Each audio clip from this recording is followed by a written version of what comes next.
Alright, welcome to our second episode of the new, revamped, The Daily Dude. I'm Nick. I'm Everett. Let's get started. So, number one on our list, like always, is the NFL. We are halfway through the preseason, so let's get started. All right, the biggest news, obviously, the Steelers-Packers game. Jordy Nelson out for the season with what is believed to be a torn ACL. Ouch! Huge hit for the Packers, and it just really opens up for the big reasons why the preseason, it actually means something. When you see somebody get injured and they're just done for the season, it's a huge hit for the Packers. Mm-hmm. They also lost TJ Lang to a concussion, but he'll probably be back before the second game. And the Steelers also lost two of their players, Pouncey and Tuitt, to ankle injuries. So a lot of people went down that game. But it's a dangerous sport. Oh, yeah. Both teams took some hits, but that's good for us because in the event that Brady doesn't play the season opener, now Big Jimmy's got a little bit better chance. There goes two starters for the Steelers. But you know what? At least the Steelers and the Packers aren't as limited with talent as the Panthers are with their loss of Kelvin Benjamin with another torn ACL. Yeah, that just seems to be the way it goes. Mm-hmm. When somebody gets hurt in the preseason, it's always something devastating. It's bad. It's ending. It's not like Clay Matthews with a jammed thumb and I'll be back in 2 weeks. Yeah. Nah, it's a season ender. But I guess it's not as bad as tearing your ACL, slipping in your kitchen, getting a slice of pizza. Exactly. In other news, down south in good old Texas, Brian Hoyer has been named the starter quarterback for the Houston Texans, battling it out with Ryan Mallett. I know you don't like it when somebody picks a starter before the end of the preseason. Right. Especially with their game 2, where both of them were just almost awful to watch. It was a competition where Johnny Manziel would have outshined them. And let's be real, there's still 2 more games. You don't need to decide this quick just because the media is hyping it up as a huge battle. Take your time. I guarantee you anything, Ryan Mallett's going to have some starts halfway through the season. I mean, it was like last week they were Wonder Twins, this week they were the Blunder Twins. Exactly. It's big just letdowns. Tough to watch. I mean, it was great gameplay from both of them last week, and then just... Yep. Yeah. Now, talking about gameplay, again, Jimmy Garoppolo. Oh, it looked so bad in the first preseason game. And in the second preseason game, when the Pats were down 21-0 at halftime, I was like, all right, you know what, we're done, whatever. But to me, it was also preseason, so it doesn't matter too much. But Everett had something to say to me about that. Never count them out. They always come back. I mean, usually it's Brady leading the fourth quarter comeback, but the Patriots will come back. Big Jimmy didn't let me down. 14-point recovery. Beat him 26-24. And Jimmy put up some pretty good numbers. 28-33, 259 yards. Definitely taking a page out of Brady's comeback book. I think, comparing him to Brady, people like to do just because they're on the same team, but it's not fair to do because you can't compare to Brady. But he's definitely starting quarterback quality. Exactly. So I think he's going to have a good future for other teams if he doesn't stay with the Patriots. Because there's going to be somebody trying to get a trade for him. Oh, absolutely. And speaking of trades, it seems like the Philadelphia Eagles are putting up somebody on trade to make some room for Tebow. Matt Barkley, they said they're interested in the trade, but really nothing definitive. It seems like they're just kind of testing the waters to see if they can get anything for him. Now, with the quarterback market out right now, you have a lot of sluggish players fighting for a starting quarterback position. We have in Cleveland a quarterback battle over there. We have the Jets who are with Ryan Fitzpatrick. We have the Bills who have a circus of quarterback competition there. So Matt Barkley could be a feasible option for at least the Jets, who only have Ryan Fitzpatrick as a true talent quarterback right now.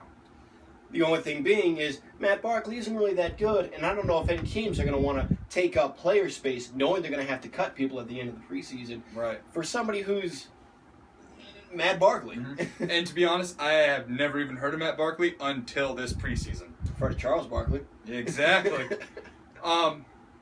speaking of quarterbacks again, Johnny Manziel. He is quote-unquote looking to make an impression.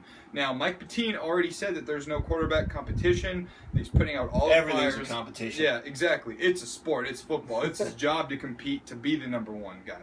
It is Josh McCown's job to lose his spot to Manziel.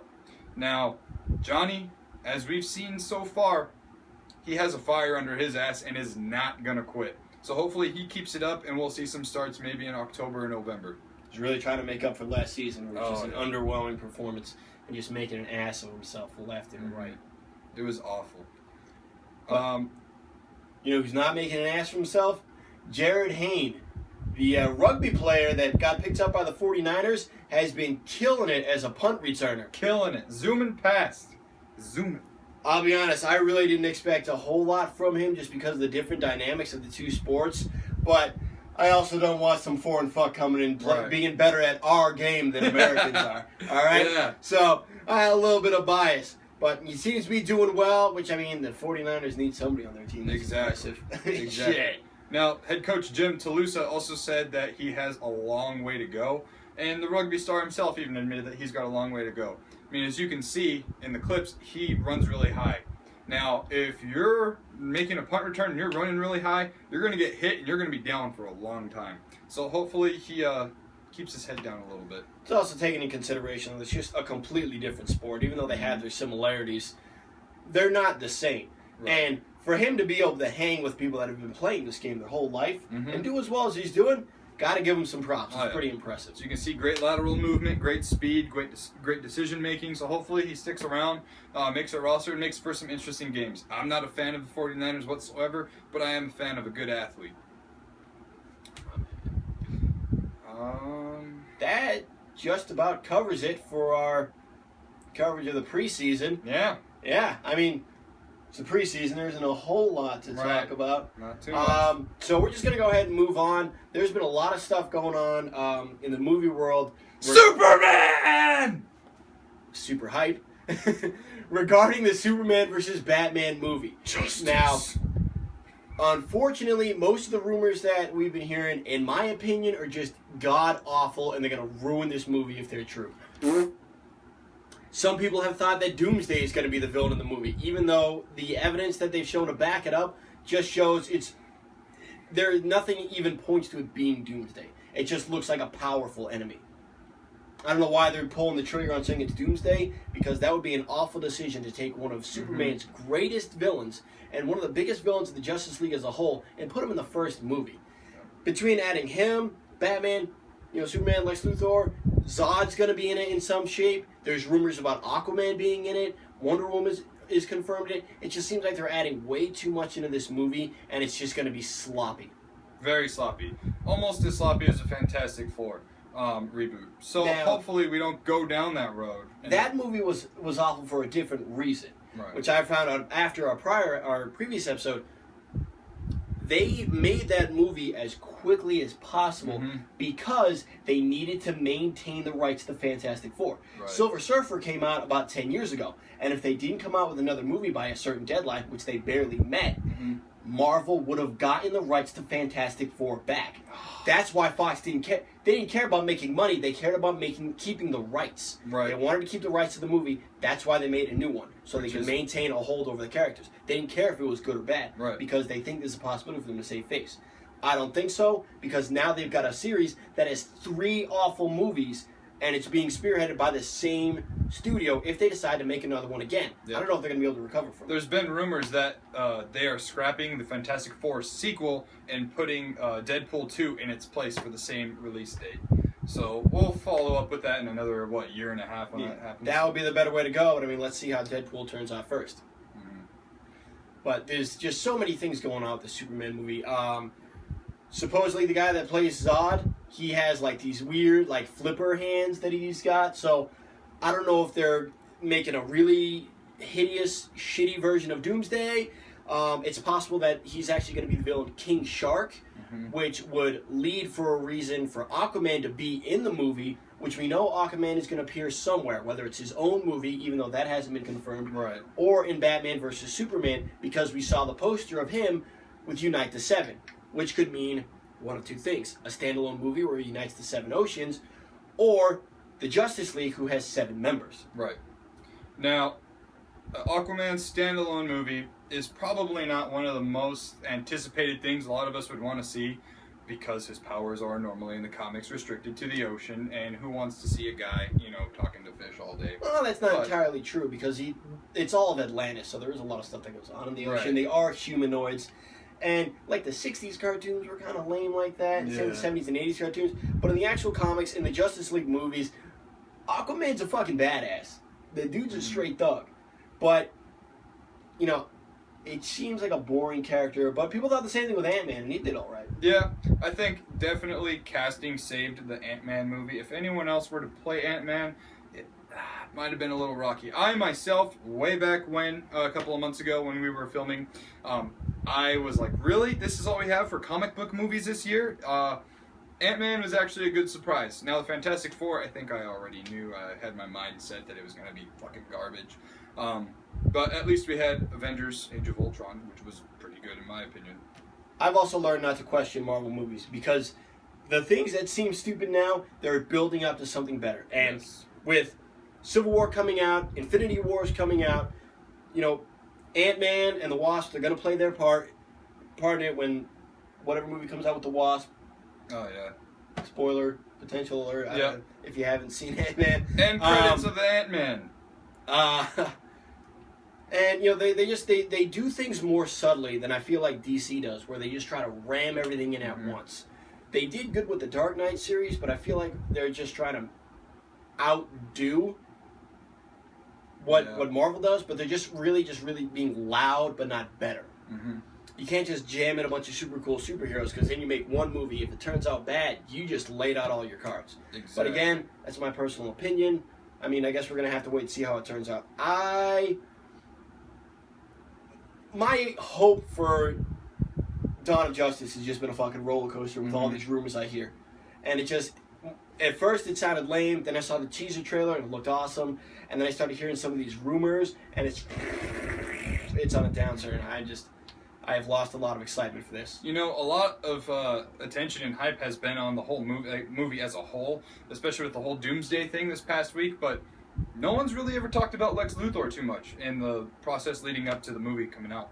Well, he's the main bad guy, but I feel like he's going to be behind the scenes kind of bad guy. Yeah. Kind of like in the first Iron Man, Obadiah Stane was the main bad guy, Right. but wasn't really. Mm-hmm. And it's the, I just kind of lost my train of thought. Jesse Eisenberg. Good casting, bad casting, we'll see. Most of the roles that he's been played in, or portrayed as, anyway, have been more the wimpy, kind of like stoner-esque guy. So the social outcast. Yeah, so this will definitely be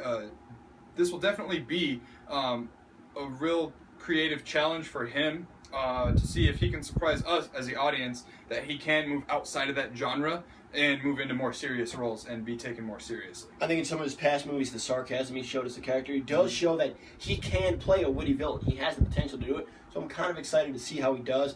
But at the same time, I feel like he's either going to knock it out of the park or he's just going to fucking bomb. I don't think there's going to be any middle ground for him with this. But, I mean, it could be worse. It could be like fucking Michael Cera. God. Yeah. Fucking stay away. Yeah. I mean, I don't know why they would cast him. I'm just saying somebody I fucking hate. Kind of two of the same lesser evils, so to speak. Also, too, possibility of a Joker being involved in Dawn of Justice. What is your take? I think he might have a cameo in it, but I don't think they're going to try to stretch Jared Leto out into 2 movies. Mm-hmm. Granted, they put Batman in Suicide Squad, right. But again, I think both of them are going to have short scenes in each movie just to keep it, because the focus isn't on Joker and Dawn of Justice, and the focus isn't on Batman and Suicide Squad. Right. Speaking of Suicide Squad and the Joker, a lot of you guys have probably heard the rumor that some people think Joker is Robin, and they're basing this off of the picture of Joker, and he's got scars where bullet holes are on the Robin suit. I disagree with this theory completely, 100%. Because looking at the spots that people point out and say that they're scars, you really gotta want to believe that those are scars. for them to even remotely look like scars. It's like a blemish. And second, they point out a bullet hole on each shoulder on the Robin suit. Mm-hmm. But there's actually a third bullet hole, and it's right under the U on Joke's on You, and it's a third bullet hole in the chest, which would be the one that you believe would kill him. Right. Joker, as you can see, does not have a scar on his chest. So, that theory, out the window. Sorry, fans. At least that version of the theory, because in the comics and cartoon series, Robin has become the Joker. So I'm not saying that there's no way this Joker was Robin, but not from the base that they're saying he is, not with the same backstory. Right.